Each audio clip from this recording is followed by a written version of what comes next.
शिकारी और बाज की कहानी। एक बार एक शिकारी जंगल में शिकार करने के लिए गया। बहुत प्रयास करने के बाद उसने जाल में एक बाज पकड़ लिया। शिकारी जब बाज को लेकर जाने लगा, तब रास्ते में बाज ने शिकारी से कहा, तुम मुझे लेकर क्यों जा रहे हो? शिकारी बोला, मैं तुम्हें मारकर खाने के लिए ले जा रहा हूँ। बाज ने सोचा कि अब तो मेरी मृत्यु निश्चित है। वो कुछ देर यूं ही शांत रहा, फिर कुछ सोचकर बोला, देखो, मुझे जितना जीवन जीना था मैंने जी लिया और अब मेरा मरना निश्चित है। लेकिन मरने से पहले मेरी एक आखिरी इच्छा है।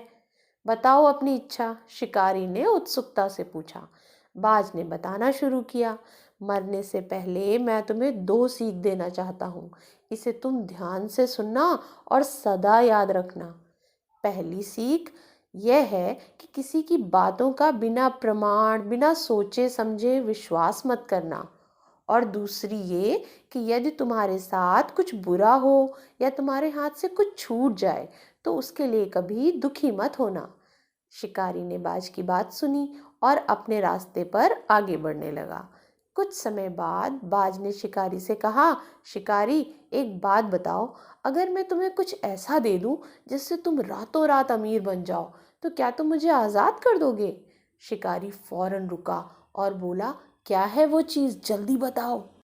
बाज बोला, दरअसल बहुत पहले मुझे एक राजमहल के करीब एक हीरा मिला था, जिसे उठाकर मैंने एक गुप्त स्थान पर रख दिया था। अगर आज मैं मर जाऊंगा तो ये हीरा ऐसे ही बेकार चला जाएगा। इसलिए मैंने सोचा कि अगर तुम उसके बदले मुझे छोड़ दो तो मेरी जान भी बच जाएगी और तुम्हारी गरीबी भी हमेशा के लिए मिट जाएगी। यह सुनते ही शिकारी ने बिना कुछ सोचे समझे बाज को आज़ाद कर दिया और वो हीरा लाने को कहा।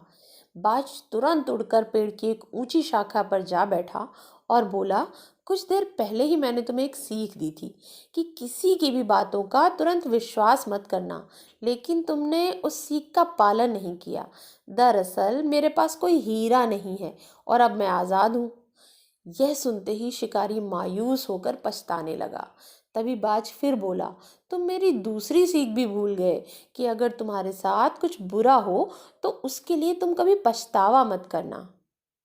इस कहानी से हमें ये सीख मिलती है कि हमें किसी अनजान व्यक्ति पर आसानी से विश्वास नहीं करना चाहिए और किसी प्रकार का नुकसान होने पर या असफलता मिलने पर दुखी नहीं होना चाहिए, बल्कि उस बात से सीख लेकर भविष्य में सतर्क रहना चाहिए।